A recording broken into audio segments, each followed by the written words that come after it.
Assalamualaikum warahmatullahi ta'ala wabarakatuh. Alhamdulillah, alhamdulillahi asraful anbiya'i wal mursalin wa ala alihi wa sahbihi ajma'in. Amma ba'd. Fa ya ibadallah, usikum bin nafsi bin taqwa haqqa tuqatih wa la tamutunna illa wa antum muslimun. Faqala ta'ala fi kitabil karim, a'udzu billahi minas syaitonir rajim, bismillahirrahmanirrahim. Wa la tahsabanallahu ghafilan ya'malu dzalimina innama yuakhiruhum li yaumin takhassu fihi al-absar al-ayat. Ingkang kula hormati para alim ulama, para kiai, sesepuh lan bini sepuh, ingkang kula hormati jemaah puasa ba'da asar yang dimuliakan Allah Subhanahu wa taala. Marilah bersama-sama kita panjatkan puji dan syukur kehadirat Allah Subhanahu wa taala di masjid yang mulia ini. Kita dapat menjalankan fitolibil ilmi di bulan Syahrul Ramadan dalam keadaan sehat walafiat. Sholawat serta salam kunjuk dumateng ngarsanipun Rasulullah Sayyidina Muhammad sallallahu alaihi wasallam, karena beliaulah merupakan nabi wa rasul, pembawa risalah dinul haq, dinul Islam, ing dinten menika kita peluk sebagai agama keyakinan kula lan panjenengan sedaya. Mugi-mugi kanthi memeluk agama Islam kula lan panjenengan saged hidup mulya selamat dunya dan akhirat. Amin amin ya rabbal alamin. Bapak-bapak, ibu-ibu yang berbahagia, sore ini kami mengangkat tentang tema kezaliman atau perbuatan yang dilarang oleh Allah Subhanahu wa taala. Kalau mengingat di era maju, di era sekarang, di era milenial ini, banyak orang-orang yang meninggalkan agama, juga banyak orang yang menjalankan agama. Inilah memang di era sekarang. Manusia semakin lama semakin jauh dari Allah Subhanahu wa taala, disebabkan Nabi pun berkata di akhir zaman nanti akan diangkat ilmu Allah Subhanahu wa taala melalui para ulama, para wali-wali Allah, para ustadz yang memang mempunyai kemampuan tinggi, ilmu tinggi, orang yang kos terhadap Allah Subhanahu wa taala. Mereka meninggal satu persatu di hadapan Allah Subhanahu wa taala. Yang kedua, di masjid, dibangunnya sebuah masjid yang langgar, semakin lama mendekati akhir zaman semakin bagus, tidak ada langgar jelek dan tidak ada masjid yang jelek. Semua rata-rata baik semua secara fisik bangunan. Tetapi yang memegang masjid atau langgar, kadang-kadang seorang itu tidak sesuai dengan profesinya atau kemampuannya. Seharusnya bukan menjadi takmir, ketua takmir, tapi mereka menjadi ketua takmir karena beberapa sebab. Sebab pertama, di lingkungan itu kadang-kadang mereka memiliki kekayaan yang cukup banyak, akhirnya mengangkat mereka menjadi takmir. Yang kedua, memang mereka mempunyai darah keturunan dari bangsawan atau orang-orang yang memiliki kekayaan. Akhirnya anak turunnya perbuatannya bagaimanapun tetap dianggap oleh masyarakat. Dianggap perbuatan jelek tetap masyarakat menilai dengan baik. Itulah maka Allah Subhanahu wa taala menurunkan surat di dalam surat Ibrahim ayat 42. Allah berkata, A'udzubillahi minasyaitonirrajim. Bismillahirrahmanirrahim. Wala tahsabanallahu ghafilan ya'malul zalimuna innama yu'akhiruhum liyaumin takhasu fihil absar. Wala tahsabanallah, dan janganlah kamu mengira bahwa Allah ghafilan lalai ya'malu apa yang telah diperbuat oleh umat manusia zalimuna atas kesesatannya atau orang yang ingkar atau yang melanggar atas aturan agama. Innama sesungguhnya Allah yu'akhiruhum memberi tangguhan hukuman mereka liyaumin sampai hari kiamat takhasu fihi pada waktu yang ditentukan yaitu pada hari kiamat. Al-absar orang yang zalim itu nanti di hari kiamat akan terbelalak matanya karena mereka akan menerima hukuman. Bapak-bapak, ibu-ibu yang berbahagia, bahwa Allah menerangkan dalam surat ini, dalam tafsir Al-Maraghi dikatakan wala tahsabanallah, janganlah kamu mengira bahwa Allah akan lalai ya'maluna zalimina atas perbuatan kita. Perbuatan sekecil apapun Allah tetap akan mencatat. Kalau malaikat mencatat itu bisa mencatat hanya melalui dohiriyah, bukan melalui batiniyah. Kalau malaikat apa yang kita perbuat, kita ke masjid dengan rasa riya, dengan rasa sombong, Allah tetap mencatat, malaikat tetap mencatat kebaikan karena mereka sudah pergi ke masjid menjalankan ibadah. Tapi bagi Allah, Dia menilai batiniyah juga, menilai dohiriyah juga. Tapi yang dipentingkan adalah yang batiniyah. Dia pergi ke masjid, dia bersedekah, dia mengasuh anak yatim piatu, memberikan infak zakat dan sebagainya. Dalam rangka amalu biniat, kadang-kadang seorang itu niat supaya disanjung oleh orang-orang atau tetangganya, disanjung bahwa dia adalah orang yang dermawan. Maka nilai itulah di hadapan Allah akan menjadi nilai nol, tidak ada apa-apa. Maka itu termasuk disebut dengan kezaliman dalam hati. Fi qulubihim marad fasadumullahu marada. Fi qulubihim marad, di dalam hati mereka itu sakit. Fasadumullahu marada, apabila mereka tidak mau bertobat atas kezalimannya, kesombongannya, keingkarannya, maka Allah akan menambah sakit mereka. Ini di dalam surat Al-Baqarah ayat-ayat yang pertama. Bapak Ibu yang berbahagia, bahwa kezaliman semakin lama akan semakin merajalela. Disebabkan apa? Disebabkan karena peradaban kita yang sudah mendunia, peradaban kita yang global. Melalui HP kita dapat mengakses berbagai metode gambar-gambar melalui video. Di situ ada yang baik, di situ pula ada yang tidak baik. Tantangan sekarang menjadi orang yang baik adalah sangat sulit sekali, disebabkan banyaknya gangguan-gangguan yang langsung kelihatan mata maupun melalui HP. Inilah apabila anak-anak kita nanti tidak kita bentengi dengan keimanan, dengan pengertian, dengan tauhid, maka anak kita nanti akan itazalah, akan tergelincir seperti kalau sepur, dia akan lepas dari relnya yang disebut dengan itazalah, terlepas dari aturan agama. Ini sangat membahayakan.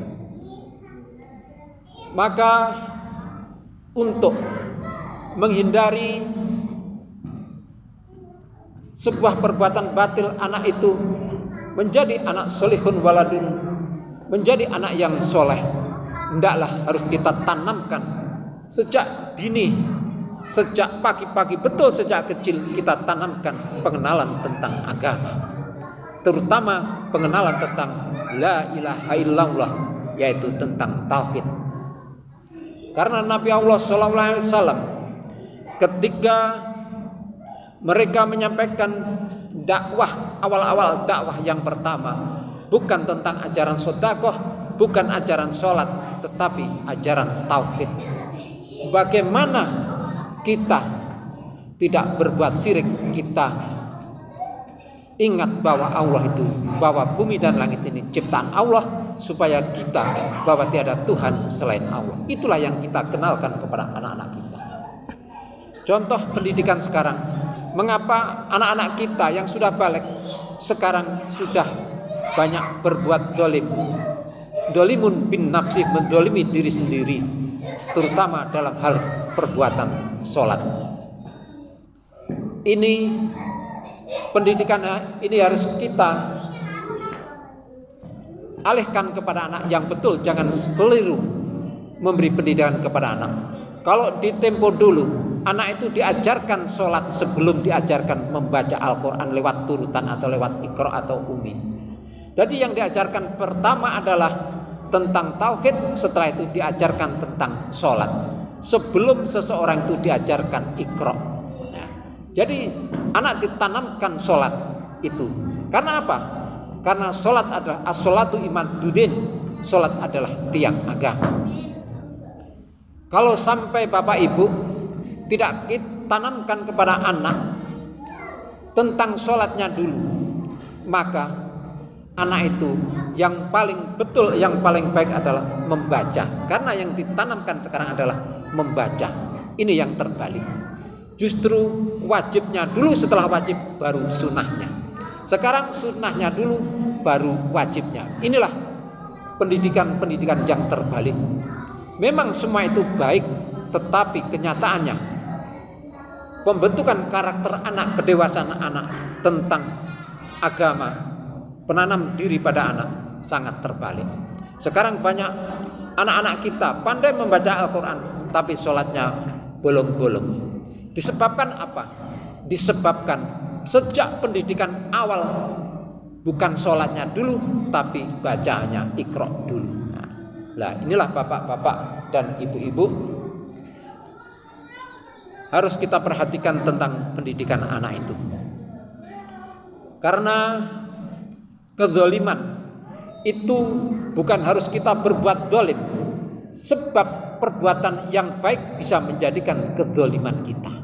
Contoh tadi, anak kita tidak kita ajarkan tentang sholat, tetapi kita ajarkan tentang Iqra dulu. Setelah Iqra tamat, masuk Quran, diajarkan sedikit demi sedikit sholat. Tetapi yang kita tanamkan kepada pikiran dan hati anak itu adalah bacaan, bukan sholatnya. Nah, ini harus hati-hati kita di situ. Maka menjadikan anak kedewasaannya nanti akan dia pandai membaca, tapi sholatnya ngenteng nih, bahasa Jawa nih, ngenteng nih tentang sholatnya. Padahal sholat adalah sesuatu dalam agama Islam yang harus dikerjakan dulu. Sholat kalau menurut ilmu yang hakikat, bahkan sholat itu disebut banyak orang sholatnya munafik. Sebabnya apa? Ketika dia membaca bacaan sholat, bacaannya mulut, hati dan pikirannya tidak sama. Nah ini yang perlu kita belajar. Maka kita yang sudah tua-tua ini, hendaklah kita belajar bagaimana sholat itu, supaya sholat itu tidak putus akan mengingat Allah Subhanahu wa Ta'ala. Ini yang sangat sulit. Ini tidak dipelajari di sekolah dan kadang-kadang tidak disebarkan lewat ustadz-ustadz di masjid-masjid. Memang ya sulit. Ketika kita membaca usolli atau kita membaca Allahu Akbar, maka ketika mulut bicara, mengucap, pikiran harus membaca Allahu Akbar, hati pun harus membaca Allahu Akbar. Nah, berarti satu klub.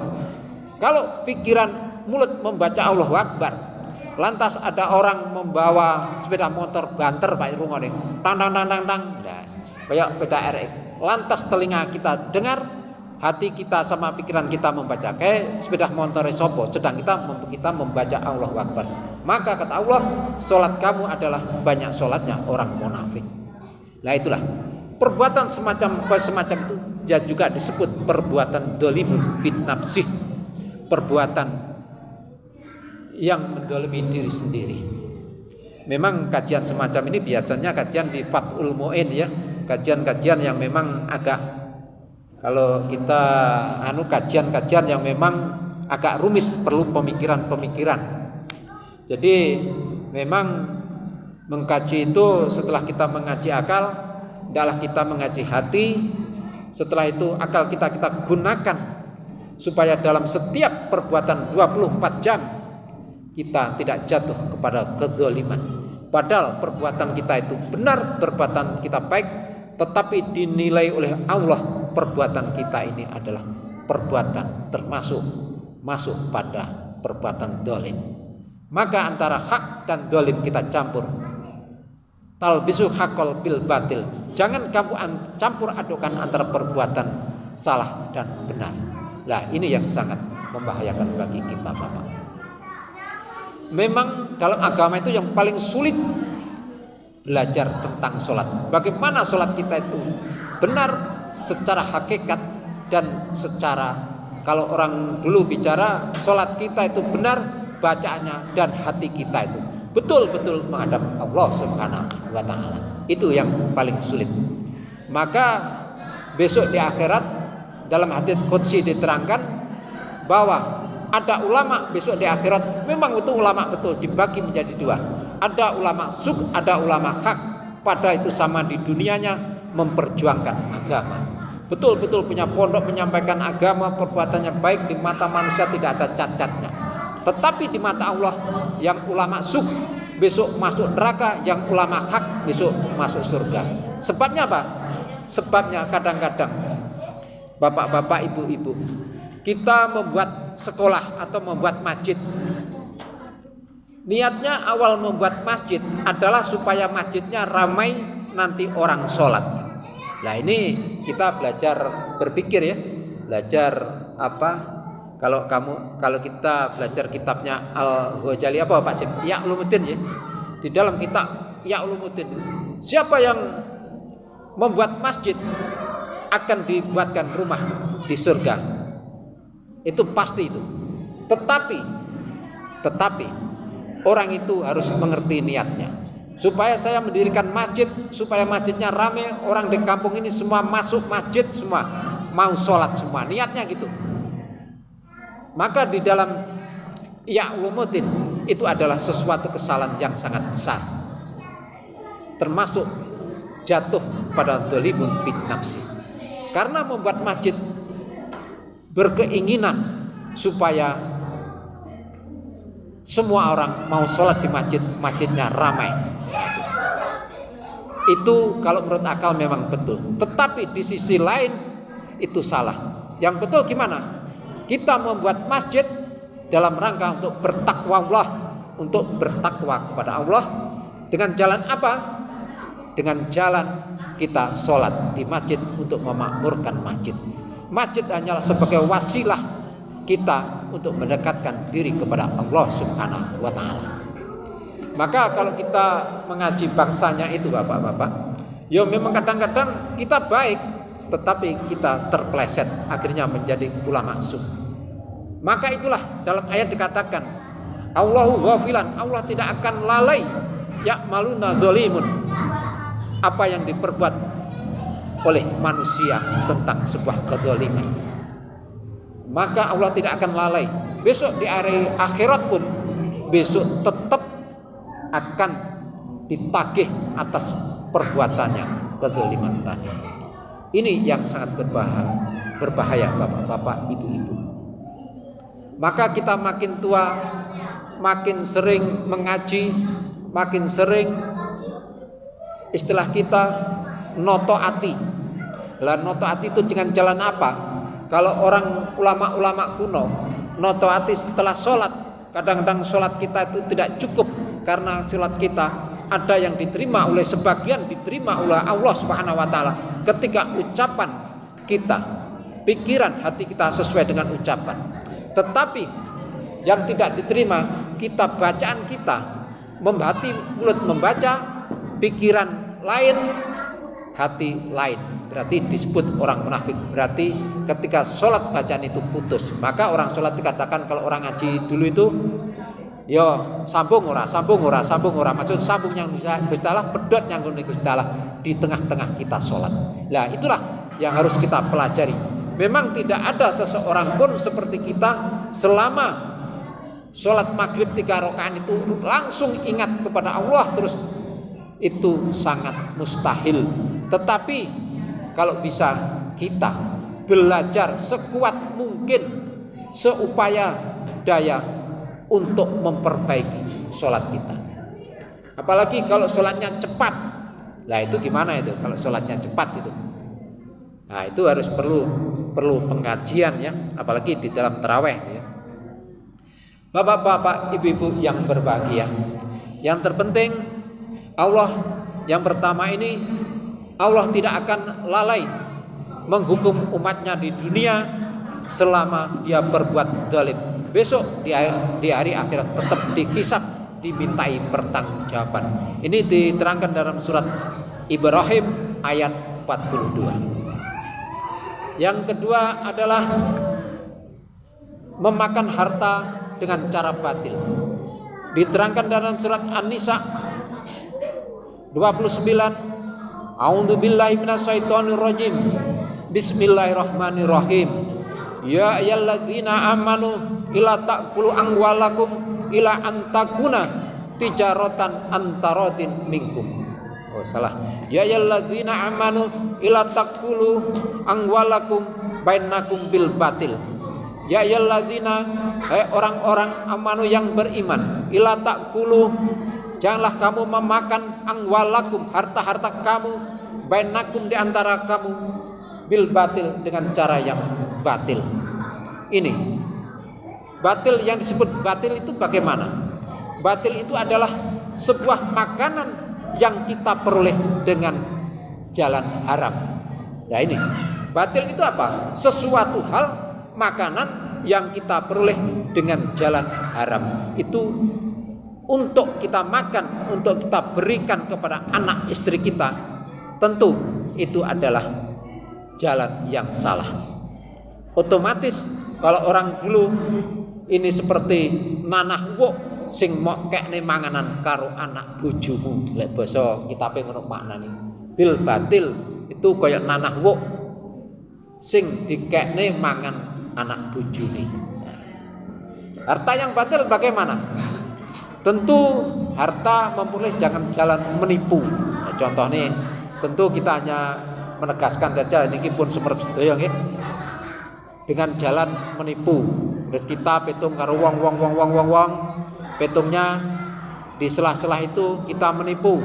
Akhirnya atau orang itu tidak kita beri uangnya, atau bila panen padinya panen 1 ton, ngakunya hanya 8 kental, sing 2 kental didelikne ngingone anak bojone, lek cara dhisik kuwi manah wuk. Lek basa bil batil itu bahasa kitab lamanya wong dhisik ya. Caranya memang begitu. Kalau bisa bagaimanapun mencari jalan itu jalan yang bersih. Bahkan ada bicara wong di warung nek cara desa kula. Golek sing harame angel kok golek sing bener. Golek haram angel kok golek sing bener. Nah, hati-hati bapak-bapak. Ini adalah satu bicara sifatnya bicara ngemop, yang sifatnya melemahkan kepada orang-orang yang berbuat baik. Golek halal ya, golek harame angel kok golek haram angel kok golek sing hak. Itu hati-hati. Kalau mereka ini menjadi bapak itu, terus menjadi ustadz, menjadi guru, ini sangat berbahaya karena akan menanamkan pemikiran kepada anak didiknya, kepada anak-anaknya, suatu pemikiran yang keliru. Kadang ucapan-ucapan kita di tengah-tengah kehidupan keluarga itu kalau tidak hati-hati, itu akan menyentuh pikiran dan hati anak sampai seumur hidup.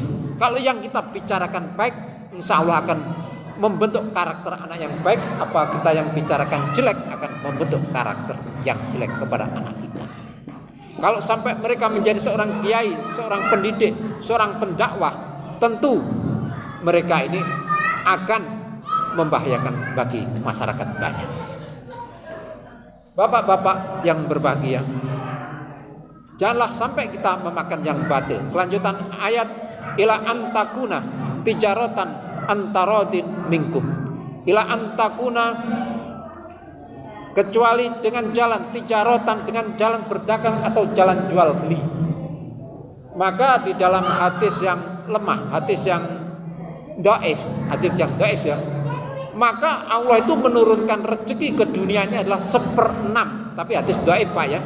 Ini kalau yang 1/6 lewat apa? Lewat perdagangan, lewat jual beli. Maka para sahabat dulu banyak yang melakukan, para ulama itu melakukan jual beli atau berdagang. Mereka yakin karena Nabi bersabda lewat hadis dhaif bahwa 1/6 rezeki yang Allah turunkan ke dunia ini adalah melalui jalan tijarotan, suatu jalan jual beli atau berdagang. Nah, memang wong dagang sugih-sugih ya. Kayak Imam Malik itu kalau sekarang orang miliuner, orang yang kaya raya, tetapi imam mazhab, mereka adalah juga berdagang. Tapi berdagangnya dagang sistem Islam. Imam Malik kalau dalam jual beli Pak, orang menjual motor, sepeda motor dengan harga 5 juta.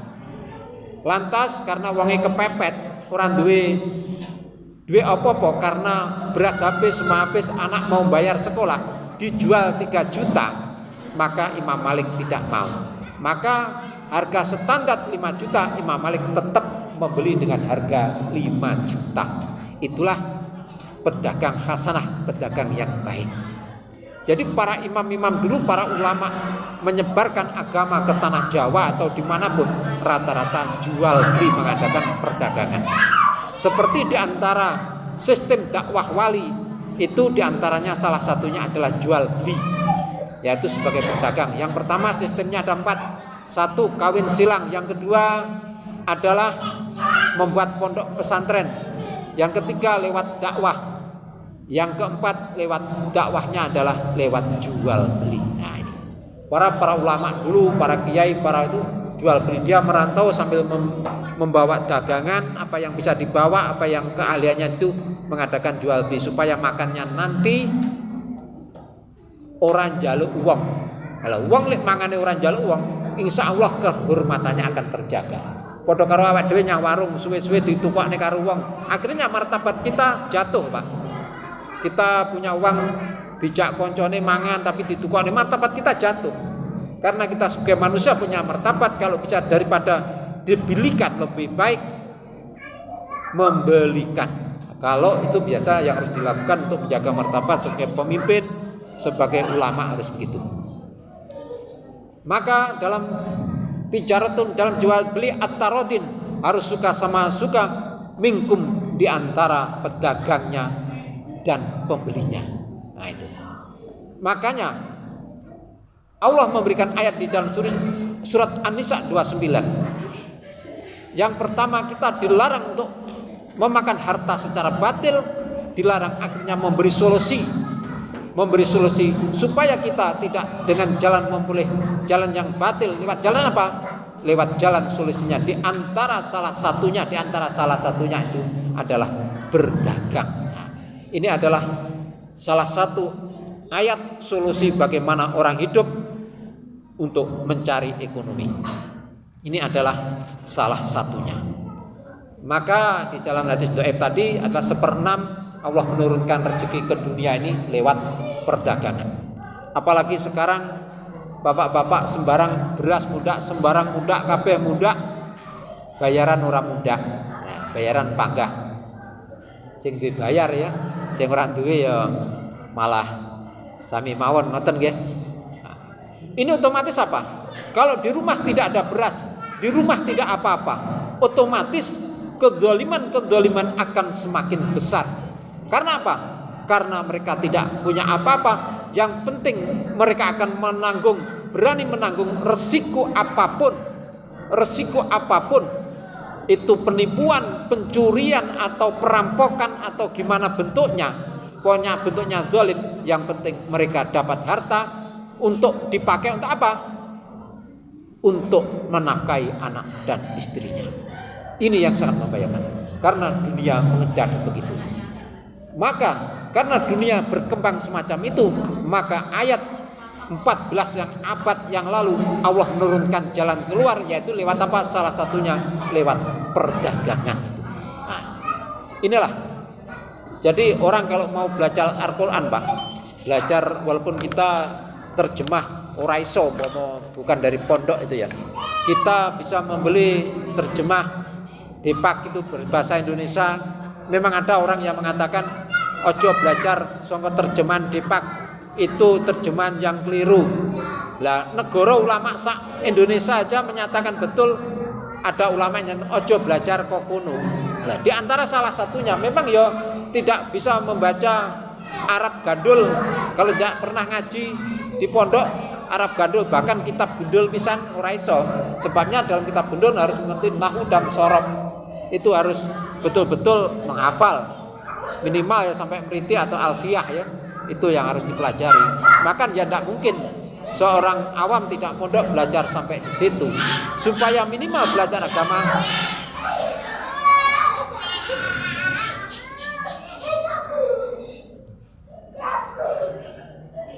minimal kita belajar agama minimal 1 menit. 1 menit. Di antara kita belajar agama, kita mau membeli Al-Quran terjemah. Kalau perlu tafsir, Pak. Tafsir itu harganya kurang lebih 1 juta lebih. Kalau Amarogi kalau tengah juta. Kalau Ibnu Katsir keduren ya, itu sebagai kitab induk. Terus tafsir Jalalain itu sangat yang kita pelajari ya, yang tafsir dasar-dasar. Bapak-bapak, ibu-ibu yang berbahagia, yang terpenting bagi kita, Allah akan mencatat perbuatan dolim seseorang itu sampai besok di hari kiamat, dan orang itu akan mengunduh apa yang menjadi perbuatannya di dunia. Dan ulama dibagi menjadi 2, ada ulama hak, ulama suk. Maka yang terpenting bagi kita tata niat kita dalam ibadah di dunia ini. Mekaten mbok pilih wonten kelapatan kula nyuwun agunge pangsami sekata-kataipun. Akhirul kalam wassalamualaikum warahmatullahi taala wabarakatuh.